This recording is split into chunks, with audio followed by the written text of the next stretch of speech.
What's up, fight fans? Welcome to Mr. Mustache MMA News. Today, I'm going to recap Saturday's UFC 299's co-main event, but before we get into it, don't forget to hit the like and subscribe button to continue getting more MMA content by yours truly to help the channel grow.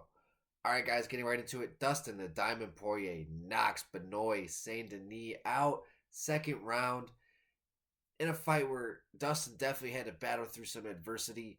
Benoit was throwing everything but the kitchen sink at him.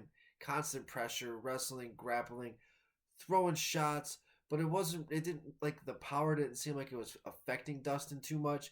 And you can kind of see it in his head, like, okay, like I've been here, like I've literally been here before.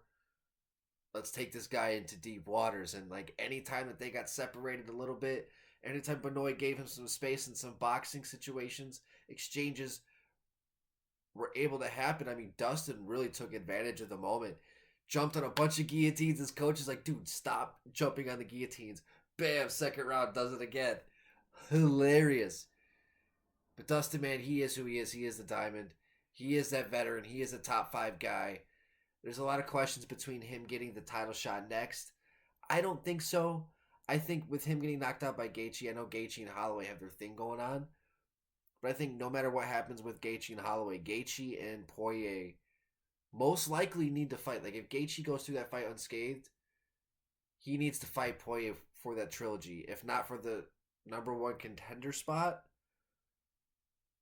just to settle their rivalry once and for all, to move on. Because you still have Oliveira and Sarukian here next month at UFC 300 that's happening.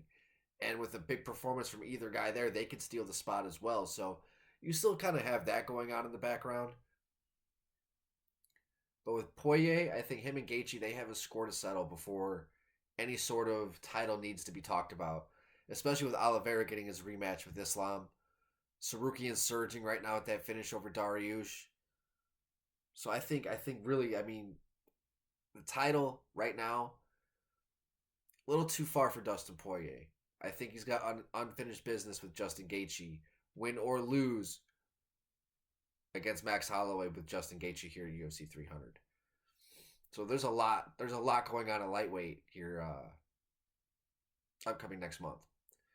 As for Saint-Denis, very active, right? Over 2022, 2023, having those 5 fights, and then just came back here, I mean, in March of 2024. Guy's been active. With him taking that knockout loss like that, he's come out and said that he was battling an infection. He's had antibiotics being pumped through him the whole week before. It is what it is, man. He still went out there and fought. He still got knocked out. And moving forward, I think taking some time off. I think fighting against Dariush when Dariush comes back as well. Both coming back with their egos hurt a little bit. Both with their backs against the wall now. But Saint-Denis, 28 years old, still young, still a killer. I think go back to the drawing board. Maybe the moment got to him a little bit overzealous, gassed out in the second round, and just Dustin being the veteran, the experience, just that technical ability, being just damn fucking good everywhere. He's been in those situations before, and he was able to just counter all of what Saint-Denis was throwing at him, and just stayed calm. That was, I think, a big thing in Poirier. He's had issues in the past with staying calm in those big moments when the pressure comes. He has had a tendency of cracking in those big moments, but man, he showed, he's like, no, I'm here to stay. This is my time.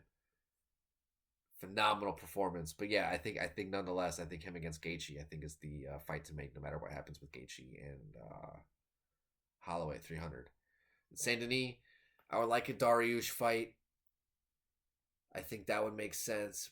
When Dariush comes back, I think both of them need to take some time off. But there's a lot going on in lightweight right now, so I'd say take some time off and let's see what happens with the weight class and what happens with what goes on at 155. All right, guys, that's going to do it for today. Mr. Mustache, MMA News out, guys. Let's fucking go, fight fans.